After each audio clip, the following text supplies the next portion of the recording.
The digital display flickered.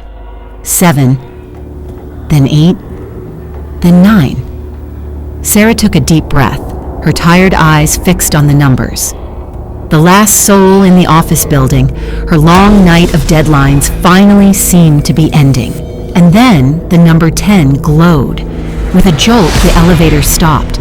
The doors slid open, but there was no familiar, softly lit hallway, only absolute, impenetrable darkness, a void that seemed to swallow all light and hope.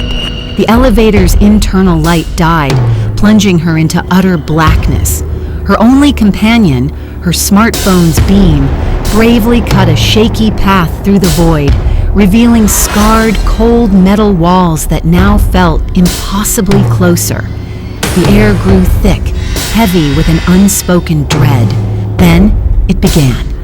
A subtle scratching from above, like tiny claws on metal. Her heart pounded, a frantic drum against her ribs. The scratching grew louder, circling the elevator's ceiling, too rhythmic for mere rodents.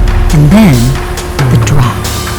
Cold and viscous, it landed on her cheek. She instinctively wiped it, her fingers coming away wet.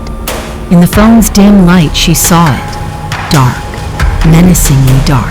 Another drop, then another.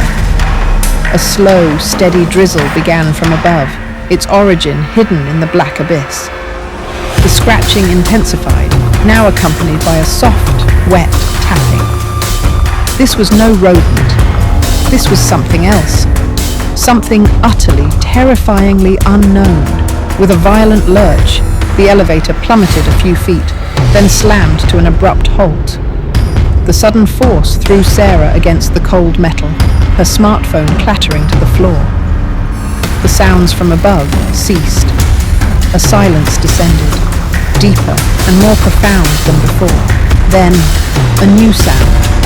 A low, ragged, wet breathing, impossibly close.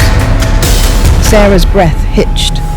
The breathing intensified, drawing nearer, seemingly from within the very walls, or perhaps beneath the floor. A low rumble reverberated through the elevator car, vibrating through Sarah's bones.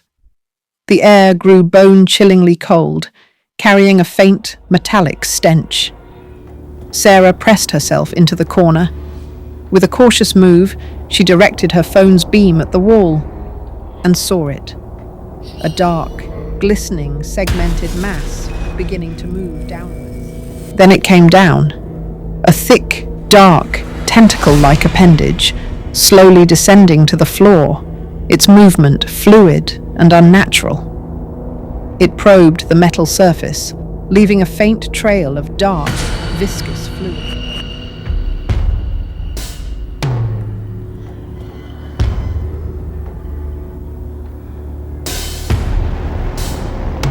White bone contrasted grotesquely with the dark, slick tentacle.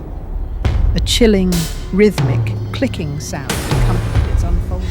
It moved, rapidly, towards Sarah, who was now utterly helpless, pressed desperately into the corner. The elevator doors, her last hope, remained stubbornly closed. This was no longer just an elevator. It was her tomb.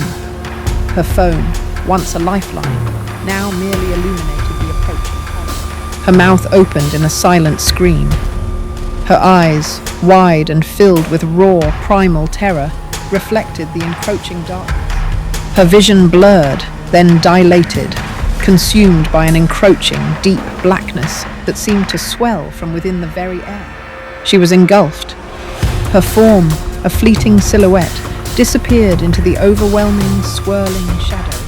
The elevator car was still, empty.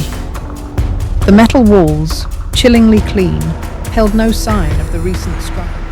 Yet, from the dark vents, a faint, sickly glow emerged, a subtle shimmer in the air, a lingering presence. Somewhere deep within the shaft, the elevator car moved again, not by human control, but with an impossible speed, either up or down, its destination unknown. And inside, the metal floor itself seemed to subtly pulsate, rising and falling almost imperceptibly, as if something vast and alive still breathed beneath. Outside, on the 10th floor hallway, the elevator doors stood unmoving, unremarkable.